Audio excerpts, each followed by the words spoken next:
Bible कहती है एक कोढ़ी परमेश्वर के पास आकर उसे प्रणाम करके बोलता है, अगर तू चाहे तो मुझे शुद्ध कर सकता है। तो यीशु मसीह ने, बाइबल कहती है, उसे हाथ लगाकर छुआ और कहा, मैं चाहता हूँ तू शुद्ध हो जा। तो परमेश्वर चाहता है हमें डिलीवर करना, परमेश्वर चाहता है हमें हील करना, लेकिन कहाँ पे वो एक रुकावट, वो कहाँ वो एक लिंक है जो मिस है। आप मेरी बात को ध्यान से समझना। आपके लाखों रुपए का जो टीवी स्क्रीन आपके सामने लगी है, हाँ, जो पीछे बिजली के कनेक्शंस आ रहे हैं, उसको जोड़ने वाला जस्ट एक स्विच है। अगर एक स्विच ना हो, मिस कर जाए, सड़ जाए, तो ये सारी नहीं रहती। उसी तरह से वचन में जो छोटे छोटे लिंक परमेश्वर ने हमें दिए हैं, ऐसे कनेक्शंस दिए हैं, अगर हम उनको मिस करते हैं, हम अपनी डिलीवरेंस को और अपनी बरकत को मिस कर बैठते हैं। बाइबल कहती है परमेश्वर शमौन कोढ़ी के घर में था और एक औरत आकर अपने पाप माफ़ करवाती है, उसके पाँव को चूमती है, बालों से उसे साफ करती है, आंसुओं से उसे भिगोती है। हाँ, आपने उसकी टेस्टिमनीज को सुना। हाँ, उस पर संगमरमर के पात्र को तोड़कर इत्रों को मलती है। लेकिन शमौन कोढ़ी ही रहता है, उसका नाम भी शमौन कोढ़ी ही था।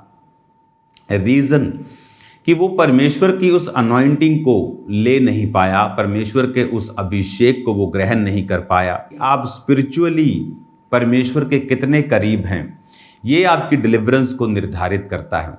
हो सकता है आप बिशप के बेटे हैं, आप पास्टर्स के बेटे हैं, आप अपोस्टल के बेटे हैं, लेकिन अब भी आप शैतान के बंधनों के नीचे हैं। क्योंकि एक घर के सामने अगर जादू टोना करने वाली कोई चीज़ है, इसका मतलब ये नहीं है कि वो उसके करीब है।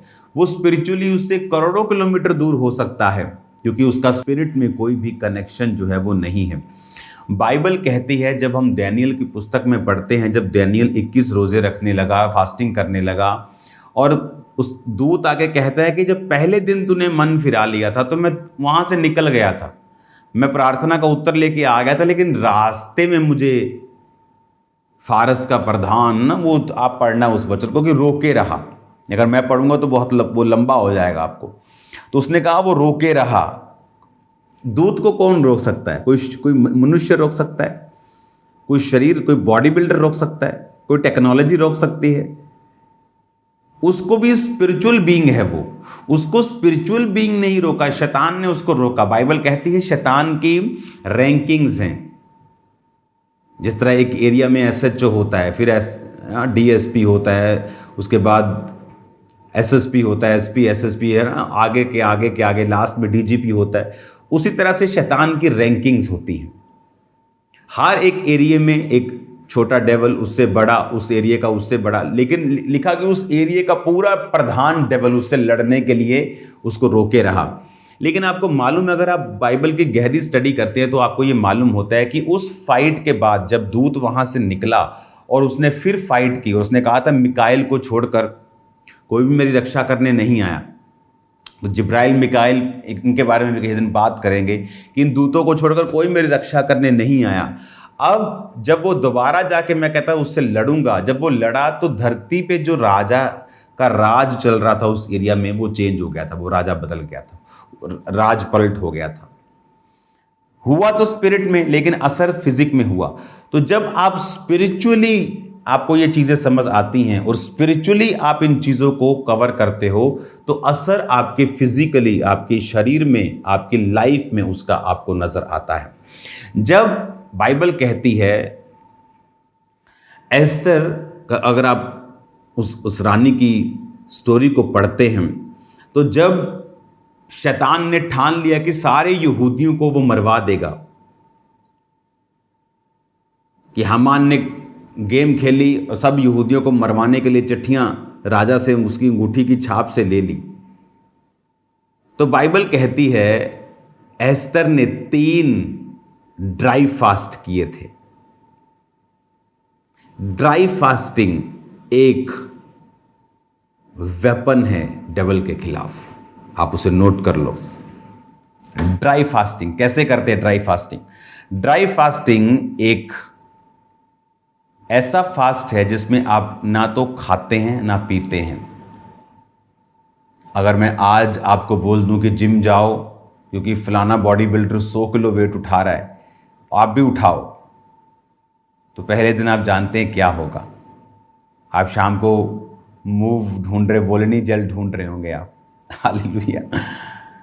तो जब मैं ड्राई फास्टिंग की बात कर रहा हूं तो इसे 40 दिन रात के मत रख लेना कि तुम रहो ही ना। स्टार्ट करना, जैसे लोग ड्राई फास्टिंग में बोलता हूं कि 2 बजे तक दोपहर के, सुबह उठे कुछ नहीं खाना, कुछ नहीं पीना। इसका मतलब ही नहीं तुम गंदे मंदे रहो, ब्रश ना करो, नहाओ ना, धोवो ना, ऐसा नहीं। 2 बजे तक कुछ खाना पीना नहीं। जब तुम्हारी बॉडी तुम्हें आदत पड़ जाए फिर 5 बजे तक करो, कुछ खाना कुछ पीना नहीं। जब आदत पड़ जाए इसे 1 दिन में लेके जाओ। इस तरह से बढ़ना है, क्योंकि वो हम पूरी तरह से शरीर में सफर करें ये परमेश्वर नहीं चाहता। लेकिन फास्टिंग के दौरान क्या होता है, जो डेवल के अटैक हैं, अब डेवल ने सोचा पूरी कौम का नाश करने के लिए, लेकिन उसने क्या किया, अगर डेवल आया है अपने वेपन्स को लेके, तो आपके पास भी परमेश्वर ने वेपन्स दिए हैं, हथियार दिए हैं। तो हमारे हथियार तलवार और बंदूकें नहीं, हमारे हथियार अलग हैं। अब जब आपको ये मालूम हुआ कि मुझे भी वेपन दिए गए, वो क्या है, ड्राई फास्टिंग एक वेपन है। फास्टिंग एक वेपन है। जैसे वेपन कई तरह के होते हैं, हथियार कई तरह के, छोटी बंदूक है, पिस्टल है, बड़ी बंदूक है, फिर आर्टिलरी गन है, फिर परमाणु बम है। उसी तरह से हमारे पास जो हथियार है वो अलग अलग किस्म के हैं। अब एस्तर को मालूम था कि छोटा मोटा हथियार इसमें काम नहीं करेगा, तो उसने अपना परमाणु बम निकाला कि फास्टिंग करूंगी, ड्राई फास्ट। कुछ लोग फास्ट करते हैं, डैनियल के फास्ट थे कि कुछ भी स्वादिष्ट वस्तु वो नहीं लेगा, वो अलग तरह के थे। उसे मैं रिकमेंड नहीं करता हूं, क्योंकि वो एक अलग लेवल की स्पिरिट चाहिए, आप उसमें मत जाएं। आप 5 बजे तक फास्ट करें, डे नाइट फास्ट करें। जब मैं फास्ट 2005 में जब मेरी जर्नी शुरू हुई, तो हम 3 डे नाइट के फास्ट मैं हर वीक में रखता था। 3 day night every week, 3 day night every week, 3 day night every week. और जब डे नाइट के नहीं होते थे तो डे के भी साथ में चलते थे। लेकिन मैंने ओवर फास्टिंग की है अपनी लाइफ में, मैं अभी वो भी आपको रिकमेंड नहीं करता। उसका असर तो है मेरी लाइफ में, वो मसा तो है, लेकिन फिजिकली बहुत से चैलेंजेस मैंने उन टाइम्स में फेस किए। तो मेरा रिकमेंडेशन है आप फास्ट करें 2 बार हफ्ते में। जिस दिन ड्राई कर सकते हैं ड्राई फास्ट करें। जब आप फास्टिंग में जाते हैं आप अपने शरीर से बाहर निकलते हैं। आपकी स्पिरिट के कनेक्शन, अलाइनमेंट, जिस तरह व्हील बैलेंसिंग आप अपनी गाड़ियों की करवाते हैं, अगर नहीं करवाते तो गाड़ी अगर स्टीयरिंग छोड़ दो तो हल्की हल्की इधर जाती है, तो वो टायर के लिए खतरनाक है, टायर घिसता है। स्पिरिट में भी अलाइनमेंट की ज़रूरत होती है, आपकी स्पिरिट भी हिलती है। जब आप ड्राई फास्टिंग करते हैं, फास्टिंग करते हैं, तब आप अपनी स्पिरिट को सीधा कर रहे होते हैं, आप उसको ट्रेन कर रहे होते हैं जीसस क्राइस्ट की आवाज़ और क्लियर और कनेक्शन से, और बिल्कुल सीधी, स्पष्ट और साफ आपको सुनाई देती है। हालेलुया। जब आप ड्राई फास्टिंग में और या फास्टिंग में आप जाते हैं, ये एक वेपन है शैतान के खिलाफ। मैं अपनी लाइफ में कैसे डिलीवर हुआ हूँ फास्टिंग के से, फास्टिंग 40 फास्ट। मैं उस समय एक बिजनेसमैन था, फास्ट करके मैं दुकान पे अपने बिजनेस पे बैठता था। तो मुझे मालूम था कि ये परफेक्ट वे नहीं है, लेकिन मेरे पास और कोई ऑप्शन नहीं था कि अभी मैं 1 साल का सिर्फ क्रिश्चियन था, मेरी फैमिली अभी मेरे साथ फाइट में थी, काम मैं छोड़ नहीं सकता था और मेरे पास काम नहीं था, अपने बिजनेस में मुझे बैठना था। तो इससे अच्छा कि मैं 100% ना दूं तो क्या मैं 50 भी ना दूं, 70 भी ना दूं, 80 भी ना दूं। तो मैंने फैसला किया कि हाँ मैं काम पर हूँगा, लेकिन मैं सुबह प्रार्थना करके जाऊँगा। सुबह प्रार्थना की, फास्टिंग की, 5 बजे तक फास्टिंग, फिर शाम को प्रेयर, फिर रात को प्रेयर। इस तरह से अपने आप को बैलेंस किया, काम पर भी रहा, प्रेयर्स भी की, फास्टिंग भी की। 5 बजे तक एवरीडे, रोज 2005 में 40 रोजे, 5 बार 6 बार, पता नहीं कितनी बार मैंने रखे। उन रोज़ों में परमेश्वर ने शैतान के गहरे बंधन से मुझे डिलीवर किया, जो मेरी लाइफ की one of the biggest testimonies में आता है अब तक, आज तक, और वो रहेगा, मैं जानता हूँ। और उन दिनों में ऐसे एक्सपीरियंस मुझे हुए, जो एक्सपीरियंस आज तक मुझे संभाले हुए हैं। वो एक्सपीरियंस से जो मेरा फेथ है वो हमेशा हाई लेवल पे रहता है, क्योंकि मैंने कुछ ऐसा एक्सपीरियंस किया है उन रोज़ों के दौरान जो आम व्यक्तियों के पास मैं देखता हूँ नहीं है। हालेलुया।